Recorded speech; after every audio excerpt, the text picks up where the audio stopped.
अस्सलाम वालेकुम वरहमतुल्लाहि वबरकातुहू। दोस्तों आउं आहियां हसन अब्बासी ऐं जेकॾहिं मुंहिंजो चैनल पहिरियों दफ़ो ॾिसी ॿुधी रहिया आहियो त बराए महिरबानी मुंहिंजे चैनल खे सब्सक्राइब कंदा, बेल आइकन खे क्लिक कंदा ऐं जेकॾहिं मुंहिंजी ऑडियो पसंदि अचे त उनखे लाइक कंदा ऐं कमेंट बॉक्स में पंहिंजी राय खां आगाह कंदा।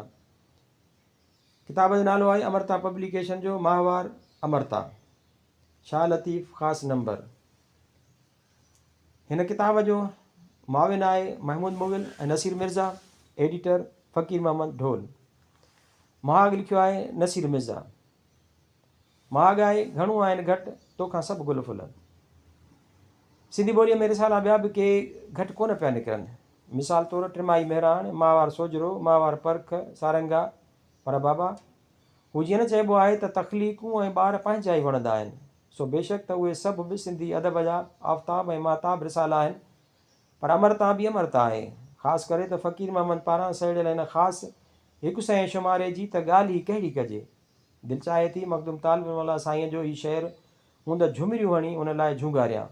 घणो आहिनि घटि तोखां सभु गुल फुल, सारे मुल्क में तुंहिंजे हुस्न जा हुल। मूं ख़ुदि सनाई ज़ाहिर आहे त न फ़क़ीर खे पसंदि आहे न हिन नसीर खे, पर पोइ बि पाण खे जे पढ़ाइजे त आख़िर छो न। ऐं चङो भला को ॿुधाए त हाज़िर दौर जे कंहिं ॿिए रिसाले पधिरो कयो आहे कॾहिं हीअं ऐं अहिड़ो शाह लतीफ़ नंबर।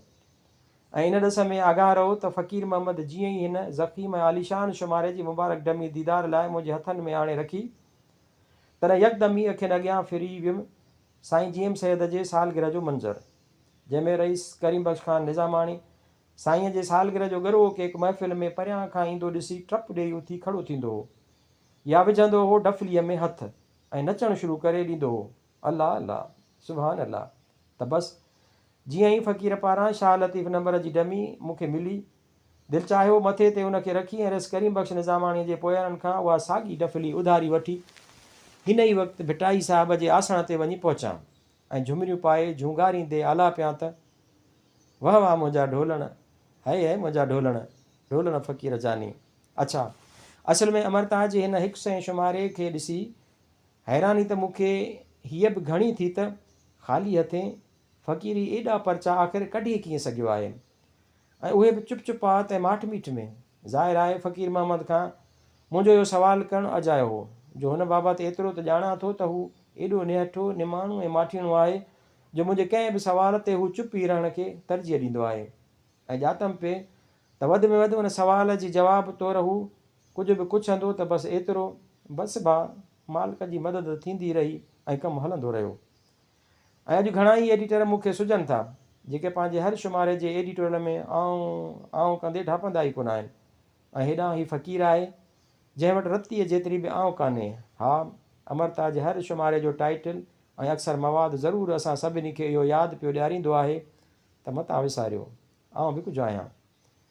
हा, यादि आयुमि किथे पढ़ियो हुउमि दुनिया में ॿिनि क़िस्मनि जा माण्हू थींदा आहिनि, हिकिड़ा कमु थोरो कंदा आहिनि ऐं उन बाबति ॻाल्हाईंदा घणो आहिनि, ऐं ॿिया कमु त अपर परमार कंदा आहिनि पर चप उन कम बाबति भीड़ियल ॾेई रखणु पसंदि कंदा आहिनि। ऐं असांजो ई फ़क़ीर इन पोएं क़िस्म वारनि माण्हुनि मां हिकु आहे, जंहिं टंडे यार में ढोल फ़क़ीर फाउंडेशन क़ाइमु करे ऐं अमरता जा कई शुमारा शाया करे सुञ मां ॿेड़ा पार उकारींदो, वक़्त जे वचूड़नि मां हिन रिसाले खे कढंदो। जॾहिं मूं ताईं पहुतो हो त हू हिकिड़े ॼातल सुञातल रिसाले जो एडिटर बणिजी चुको हो। पोइ मोहन मदहोश सां गॾु हुन मूंखे बि रिसाले में सलाहकार तौरु शामिलु कयो त इंटेल कम्यूनिकेशन गाॾी खाते वारे रबी चैम्बर में अमरता जो नओं दौरु शुरू थी वियो ऐं लेआउट खां टाइटल डिज़ाइन कराइण ताईं महिनत ख़ुलूस ऐं प्यार सां कमु सर अंजाम ॾींदे लोड शेडिंग वक़्तु ओचितो ऑफ़िस में हूंदे थी वेंदी हुई त लॻंदो हुउमि फ़क़ीर ऐं मोहन मदहोश जे वजूद मां रोशनी पई फुटी निर्वार थिए, दोस्ती ऐं नेक नियत जी रोशनी। ऐं अहिड़ी यादगार रातियुनि खे यादि कंदे ऐं इजो ई सिटूं लिखंदे लिखंदे इंटेल कम्यूनिकेशन वारे मोहन मदहोश जे ऑफ़िस मां निकिरी उन ई गाॾी खाते वारी जुए में मूंखे आगम पब्लिशिंग एजेंसीअ जी ऑफ़िस यादि अची वई आहे, जिते पोइ के अहिड़ा ॾींहं बि आया जो लाइट काटी वई हुई ऐं लालटीन जे रोशनीअ में साईं निसार हुसैनी, तारिक आलम, इसरार शाम ऐं आउं उतां निकिरंदड़ रिसालनि जा प्रूफ वेठा पढ़ंदा हुआसीं।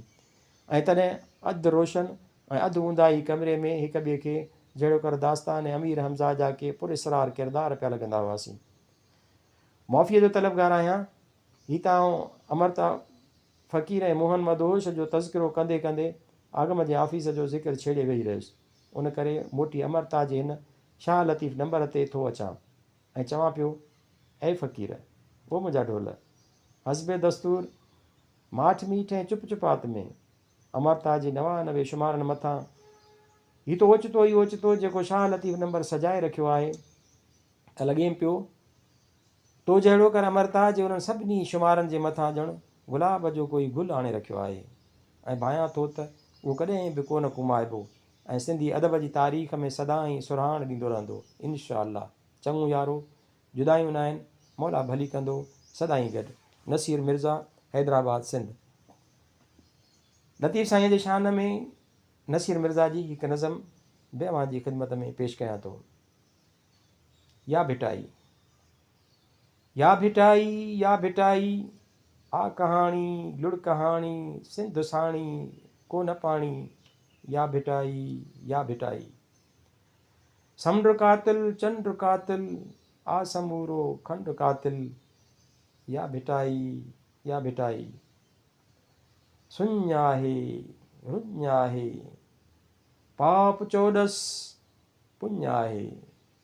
या भिटाई, या भिटाई, चंग कोन्हे रंग कोन्हे कोई कंहिंसां संग कोन्हे।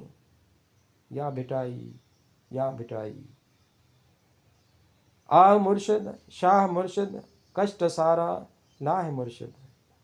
या भिटाई, या भिटाई, या भिटाई, या भिटाई।